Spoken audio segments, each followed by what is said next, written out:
আসসালামু আলাইকুম, welcome to English apps. আজ আমরা সপ্তম শ্রেণীর ষষ্ঠ সপ্তাহের বাংলা অ্যাসাইনমেন্টের সলিউশন নিয়ে ক্লাসটি করব।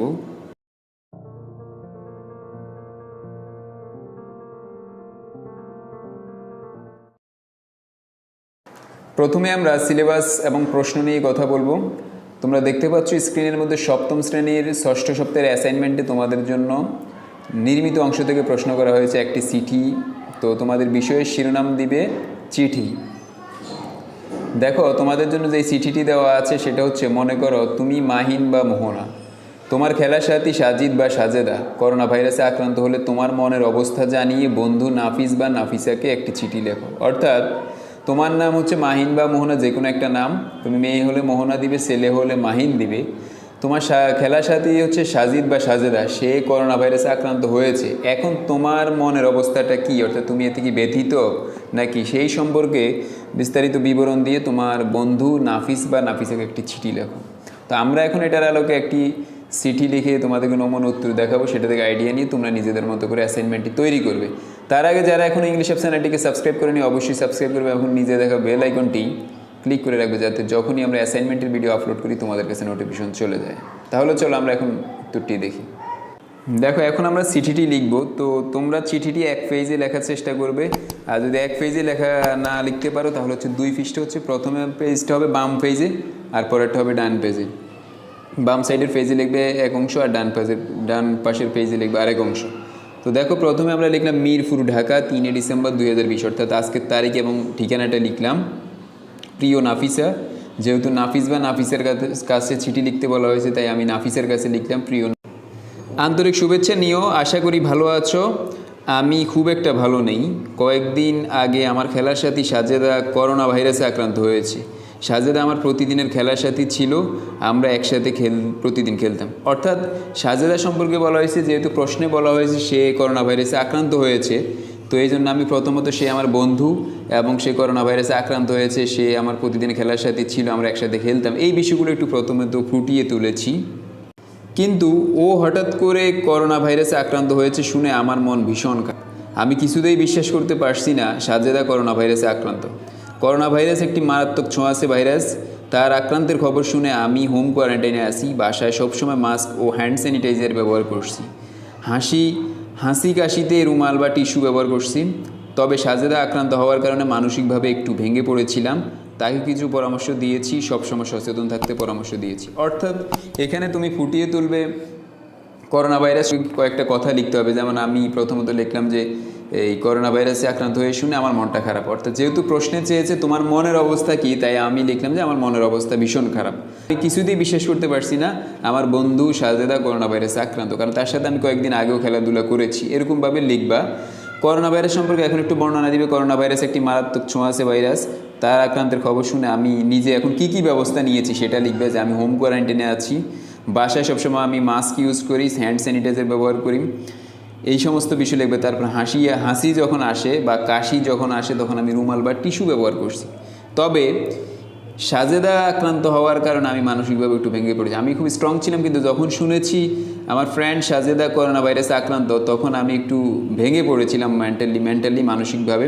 কিন্তু তাকে আমি কিছু পরামর্শ দিয়েছি, ভালো কিছু পরামর্শ দিয়েছি, অর্থাৎ করোনা ভাইরাস থেকে মুক্ত থাকার জন্য যাতে করে সে নিয়মিত কিছু কাজ কারবার করে, অর্থাৎ নিয়মিত মাস্ক ব্যবহার করে, হ্যান্ড স্যানিটাইজার ব্যবহার করে, আইসোলেশন প্রয়োজন মতো যাতে ব্যবহার থাকে, হোম কোয়ারেন্টাইনে থাকে, এই বিষয়গুলো তাকে কিছু পরামর্শ দিয়েছি এবং সবসময় সচেতন থাকতে আমি পরামর্শ দিয়েছি।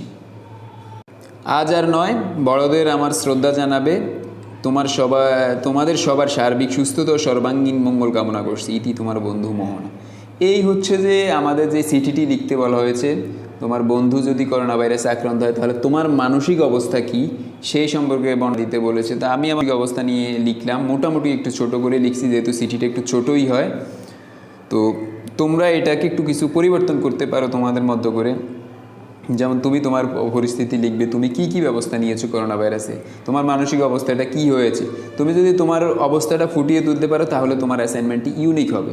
তুমি চেষ্টা করবে যে এই অ্যাসাইনমেন্টটি ভালো করে পড়বে, আমি যে উত্তরটি দিয়েছি সেটা খুব ভালো করে পড়বে। এবং তোমাদের বইতে দেখবে বিভিন্ন এরকম চিঠি রয়েছে যে বন্ধুর মায়ের মৃত্যুতে শোকাহত অবস্থায় কীরকমভাবে তুমি ছিলা বা মানসিক অবস্থা কী ছিল, এরকম যে অনেক মানে চিঠি রয়েছে তোমাদের বইতে বাংলা ব্যাকরণ অংশে তোমরা পাবে, সেগুলো থেকে আইডিয়া নিয়ে তুমি তোমার অ্যাসাইনমেন্টটি করবে, তাহলে দেখবে তোমার অ্যাসাইনমেন্টটি কি সুন্দর হবে। এভাবে অ্যাসাইনমেন্টটি করবে। এখন আমরা নিচে বক্সটি দিব, অর্থাৎ অ্যাসাইনমেন্টের শেষে একটি বক্স থাকে, সেটা তোমরা জানো, সেই বক্সটি দিব। তো তোমরা যদি পারো তাহলে এক পেজের মধ্যে দিতে চেষ্টা করবে, আর না হলে বাম পেজে লিখবে এক অংশ আর ডান পেজে লিখবে আর এক অংশ। তোমরা জানো যে শেষে ডাক টিকিট লিখতে হয়, তো সেখানে দুইটা অংশ থাকে, প্রথমত হচ্ছে প্রেরক, তারপরের অংশ হচ্ছে প্রাপক। দুইটা অংশ প্রাপক থাকে। তো প্রেরক এবং প্রাপক, প্রেরকের মধ্যে তোমার ঠিকানা লিখতে হবে, যেহেতু তুমি লিখছো মোহনা, তোমার নাম আজিমপুর ঢাকা, তো তোমার ঠিকানা লিখবে, তুমি যে স্থান থেকে চিঠিটি লিখছো সেই ঠিকানাটা লিখবে। এবং প্রাপক মানে যার কাছে তুমি চিঠিটি লিখবে তার ঠিকানাটা লিখবে। যেমন আমি নাফিসের কাছে লিখছি ফরিদগঞ্জ চাঁদপুর, অর্থাৎ আমি ফরিদগঞ্জে পাঠিয়েছি, চাঁদপুর জেলার ফরিদগঞ্জে। তো এইভাবে হচ্ছে তুমি একটা ডাক টিকিট করবে। উপরে ডান পাশে কোনায় তুমি ডাক টিকিট লিখবে এবং বাম পাশে হচ্ছে প্রেরক, তোমার ঠিকানা, তোমার নাম, আর ডান পাশে লিখবে প্রাপক এবং তোমার যার কাছে পাঠাবে তার ঠিকানা এবং তার নাম লিখবে। এই হচ্ছে একটা চিঠির A to Z একটি নমুনা উত্তর আমরা দিয়েছি, যদিও অনেক ছোট হয়েছে, তোমাদের অনেকের কাছে মনে হবে যে অ্যাসাইনমেন্টটি অনেক ছোট হয়ে গেছে, কিন্তু চিঠি আর বেশি বড় করার সুযোগ নেই, তাই আমরা যতটুকু পেরেছি সাধ্যমতো অ্যাসাইনমেন্টটি তোমাদের কাছে পৌঁছাতে পেরেছি। আশা করি তোমরা এটা থেকে আইডিয়া নিয়ে নিজেদের মতো করে করবে, তাহলে তোমাদের কাছে একটি ভালো অ্যাসাইনমেন্টে পরিণত হবে।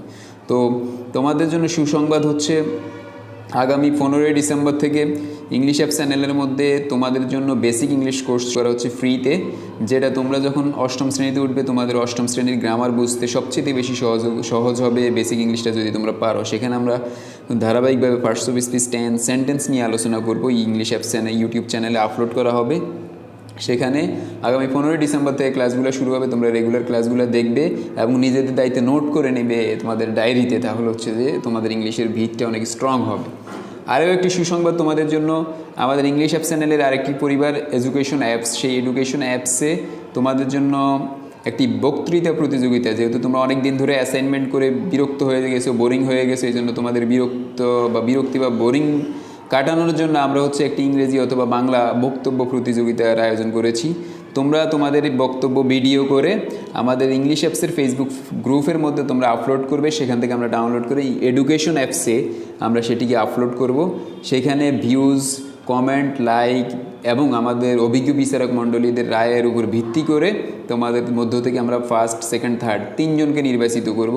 সেই 3 জনের করা আবার সেরা 3টি ভিডিও আমরা এই ইংলিশ অ্যাপ চ্যানেলে আপলোড দিব এবং হচ্ছে যে তোমাদের জন্য আকর্ষণীয় পুরস্কার থাকবে। তো তার জন্য তোমরা এডুকেশন অ্যাপ চ্যানেলটিকে সাবস্ক্রাইব করে সবসময় আপডেট থাকবে, তাহলে তোমাদের কাছে নোটিফিকেশন চলে যাবে।